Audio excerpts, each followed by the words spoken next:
준비 없으면 이거는 고액 체납자로 넘어갈 수 있는 지름길이 돼요. 그러니까 사업자 등록증 나오신 분들은요, 핸드폰 번호로 현금 영수증 받으시면 안 돼요. 네, 안녕하세요. 오늘은 저희가 이제 로뎀 세무법인이 인천에도 있는데 시흥에도 있어요. 우리 후배 세무사님이 시흥 본점에서 열심히 대표로 사무실을 운영하고 있는데, 지재훈 세무사님 자기소개 좀 부탁드립니다. 네, 안녕하세요. 저는 로뎀 세무법인 시흥본점의 대표 세무사 지재훈입니다. 원래 제가 되게 카메라 울렁증이 좀 심해가지고 원래 대표 세무사님이 계속 출연을 하자고 이전부터 말씀하셨는데 오래 걸렸습니다. 반갑습니다. 네, 지세무사. 이제 또 부가가치세 시즌이 돌아오고 있어요. 이게 또 납세자가 느끼는 진짜 아픈 세금이 부가가치세거든요. 그래서 작년에도 뭐 관련된 영상을 올리긴 했지만, 오늘은 조금 더 우리 지세무사 이야기도 들어보고, 그리고 절세 팁에 대해서, 그리고 절세나 이런 거 못하고 신고 잘못해서 우리가 또 경험했던 이런 여러 가지 추징 사례, 뭐 사건 사고 이런 것들이 있는데, 그런 것도 좀 같이 말씀을 드려보도록 할게요. 첫 번째로 말씀드릴 거는 우리 사업용 신용카드를 등록하는 거에 대해서부터 좀 얘기를 드리려 하는데, 사업용 신용카드라는 게 따로 있는 게 아니거든요. 우리 개인 사업자 같은 경우 자주 쓰시는 신용카드를 그냥 홈택스에 등록을 해두시면 그게 바로 사업용 신용카드가 되는 거예요. 체크카드, 신용카드 무관하게 전부 다 개인 명의의 카드면 됩니다. 물론 가족 명의는 보통은 안 되시고요. 뭐 직원 명의로 되어 있는 가족의 신용카드는 가능합니다. 직원 카드는 돼요. 그러니까 4대 보험 등록돼 있고 이런 직원들의 카드 사용 내역은 사업용으로 등록이 안 되지만 내역을 받으면 또 우리가 해줄 수 있거든요. 또 이제 많이 놓치시는 게, 공동사업자 같은 경우에는 메인 대표 것만 된다고 생각하시는데, 그 메인 대표 말고 또 서브로부터 우리 대표자분들 것도 또 다 주시면 등록도 해드리고 부가세 공제도 다 해드릴 수 있으니까, 이런 것도 많이 놓치시니까 또 챙겨주시면 좋죠. 그리고 등록하자마자 바로 매입 자료를 볼 수 있는 게 아니라 우리가 등록한 이후부터의 자료들을 전산으로 땡길 수 있기 때문에 미리 등록해 두셔야 됩니다. 그 전에 미리 등록을 안 해두시고 내가 사업용 신용카드를 6월에 등록했다, 그렇게 해놓고 나는 지금 등록된 카드로 모두 사용을 했기 때문에 비용 처리가 잘 될 거라고만 생각하시면 좀 오산이고요. 이제 소급해서 데이터를 가져올 수 없기 때문에 미리 1월 달에 등록을 해야지 1월부터 6월까지 상반기 자료를 전체로 다 볼 수가 있어요. 두 번째 또 간단한 절세 팁을 말씀드리자면, 저희 같은 이 상가 같은 경우에는 관리 사무실에서 직접 관리하다 보니까 세금 계산서 발행이 굉장히 잘 되는 편이거든요. 작은 상가에 있으신 분들은 그 한국 뭐 전력공사에 따로, 도시공사에 따로 이렇게 관리비 세금 계산서를 미리 신청을 하셔야 돼요. 근데 그거를 계속 안 해두고 계시다가 나중에 저희 같은 세무 대리인이 신고 대행을 했을 때 그때서야 깨닫는 분들이 많으세요. 전력비 같은 경우에는 뭐 음식점 같은 경우에는 잘 되는 사업장의 경우 월에 100만 원 이상도 나오거든요. 근데 그렇게 하면 부가세가 10만 원이니까 60만 원 정도는 빠질 수도 있어요. 그래서 세금 계산서 신청을 무조건 직접 하셔야 돼요. 그것도 세 번째로 말씀드릴 거는 뭐 적격증빙에 관련된 얘기인데요. 세법에서 말하는 적격증빙이 4가지가 있잖아요. 세금 계산서, 계산서, 현금 영수증, 신용카드. 그걸 제외하고는 다 적격증빙이 아니거든요. 그래서 거래 명세서가 세금 계산서라고 알고 계신 영세 사업자분들이 많으세요. 그래서 우리 음식점업이 가장 많죠. 면세 식품인 뭐 쌀이나 고기나 그럼 구매하시고 업체로부터 거래 명세서를 받아서 이게 세금 처리 되시냐 많이들 물으시는데, 그거는 소득세 때 비용 처리는 가능할지 몰라도 일단 적격증도 안 받았기 때문에 그 거래 명세서에는 매입세액이 없거든요. 그래서 우리가 적격증빙에 있는 매입세액이 기재되어 있어야만 부가세에서 매입세액 공제를 받을 수 있기 때문에 꼭 거래 명세서 같은 경우에는 세금 계산서 또는 계산서로 거래 상대방에게 발급을 해달라고 요청을 하셔야 돼요. 저는 이제 하나 좀 납세자분들한테 권장을 드리고 싶은 게, 부가세는 아파요, 사실. 저는 뭐 대부분 기장료나 조정료를 받을 때도 부가세를 따로 받는 업종임에도 불구하고 세금을 낼 때 아파요. 근데 이게 더 아프게 느껴지시는 분들이 있어요. 소비자를 대상으로 물건을 파시는 분들, 음식을 파시는 분들, 서비스를 제공하시는 분들, 이런 분들은 이거는 법률상 소비자들한테 부가세를 따로 요청을 할 수가 없어요. 그러니까 국밥을 10,000원짜리 먹었으면은 거기 이미 부가세가 붙어 있는데 소비자도 느끼지 못하고 그거를 판매하는 사람도 느끼지를 못해요. 그렇기 때문에 이거에 대한 대비가 안 돼 있으면 부가세를 낼 때 너무 아프고 심지어 체납이 걸리기 시작하는 거예요. 이거 부가세 한번 밀리기 시작하면은 결국에 눈덩이처럼 계속 굴러가거든요. 고액 체납자로 넘어가시는 분들 보면 대부분 부가세 체납자예요. 그러니까 이거는 절세 방법은 아니지만 부가세를 대응하기 위해서 좀 좋은 방법이 일단 부가세를 내 저축을 좀 잘하자. 소비자를 대상으로 한 업종들은 내 매출의 3에서 4% 정도는 저축을 해놔야 돼요. 이거 대비 없이 내가 다 썼어요. 생활비로 다 썼어요. 아니면 사업용 자산 뭐 다 썼어요. 그러면은 못 내요. 목돈이기 때문에. 그렇기 때문에 이 돈은 처음부터 내 돈이 아니다 라는 생각을 좀 가지고 저축을 좀 따로 해두자.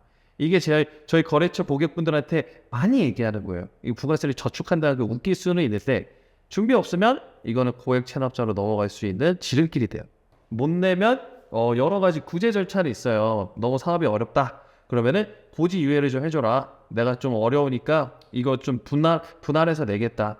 이런 분할 계획서도 낼 수 있고. 그러니까 뭐 체납이 안 걸리신 게 제일 좋은데 뭐 그런 구제 방법도 있으니까 혹시나 지금도 부가세 체납 때문에 허덕이고 있으면 좀 말씀 주셨으면 좋겠어요.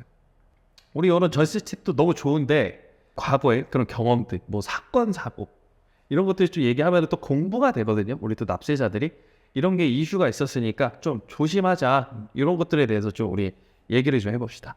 저희 건설 업종, 소규모 인테리어 건설 업종 같은 경우에는 사실 우리 소비자한테 세금계산서 발행을 안 하는 조건으로 10% 싸게 해주는 게 많잖아요. 근데 이제 거래 상대방하고는 되게 협의가 잘 된 상황이었는데 나중에 이제 뭐 인테리어를 많이 주고 나니까 마음에 안 드는 거예요. AS를 받고 싶은데 또 마음에 안 드는 거예요. 그러니까 이제 소비자가 국세청 관할 세무서에 나 세금계산서 현금영수증 미발행 받았다 이렇게 신고가 들어가는 거예요.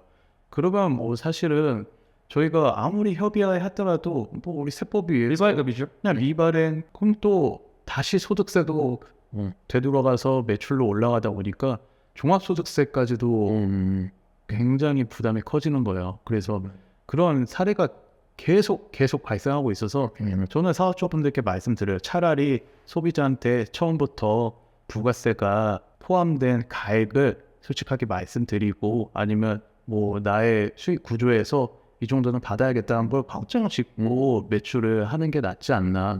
요즘에는 뭐라고 해야죠? 나쁘게 악용하는 게 굉장히 많아요. 그 1월 달에 부가세 때 경험을 했던 게 뭐냐면 저희가 이제 헬스장이었는데 헬스장 사장님이 직접 신고를 했어요. 본인이. 근데 이게 이번에 5월 달로 넘어오면서 이슈가 생긴 게 뭐냐면 헬스장이니까 대부분 손님들이 신용카드로 결제를 했겠죠? 근데 자기가 자진 신고를 했어. 이 회원님은 현금 줬어요. 이러면서 현금 영수증 발행 안 해놓고 자기가 뭐 예를 들어서 신용카드 매출이 1억이래. 근데 현금 영수증 미발행한 매출이 2천만 원이. 이렇게 해서 1억 2천을 신고를 한 거예요. 그러면 이 2천만 원에 대해서 부가세는 잘 냈을 수도 있어요. 근데 뭐가 터지냐? 현금 영수증을 발행 안 한 거잖아요. 그러니까 2천만 원의 20%가 그냥 과태료로 나와요.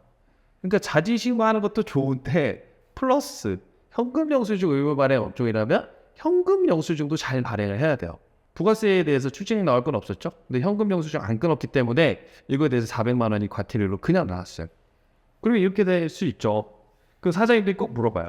이거 그러면 이게 상대방 소비자가 현금 영수증 끊어달라고 하지도 않았는데 내가 내 손으로 어떻게 끊어주냐. 그 사람 핸드폰 번호도 모르고 주민번호도 모르는데 어떻게 해야 되냐면 자기 앞으로라도 끊어야 돼요. 그렇게 되어 있어요.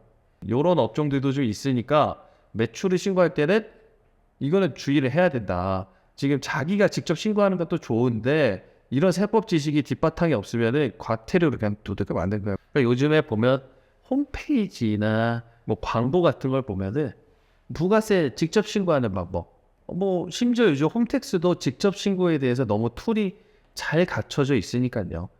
본인이 기본적인 세법 지식이 있고 그거에 대해서 잘 응용을 할 수 있다면은 너무 좋은 아이템이 될 수 있는데 대부분 사업하시는 분들, 대부분 장사에 포커스가 맞춰지신 분들은 세법에 대한 뒷배경이 약할 수밖에 없어요. 근데 그거를 그냥 버튼식으로 따라가는 식으로 쭉쭉쭉 따라가다 보면은 나 잘했나? 이래놓고 나중에 결국 세금 두들겨 맞는 경우가 너무 많다는 거예요. 그러니까 물론 저는 이 일을 하는 전문가로서 이제 드리고 싶은 안타까운 마음인데 이 영상을 보면서도 뭐 그냥 믿을만 하니까 하겠지. 걔네 그거 만든 것도 전문가니까. 하지만 제가 보기엔 공백이 너무 많아요. 그거의 납세자와 세법 간의 공백을 채워줄 수 있는 그 간극이 너무 커요. 그러니까 일단은 본인이 이 사업에 대해서 그리고 내가 어느 정도 경력이 쌓여서 세법 구조에 대해서 아는 그 순간이 오면 쓰세요. 그거는 맞아요. 돈을 아낄 수 있다면. 하지만 내가 아직 초창기예요. 내가 사업도 처음이고 이런 게 어떻게 돌아가는지도 잘 모르겠어요. 그러면 전문가를 맡기시는 게 훨씬 더 좋은 안전 장치가 될 수가 있어요.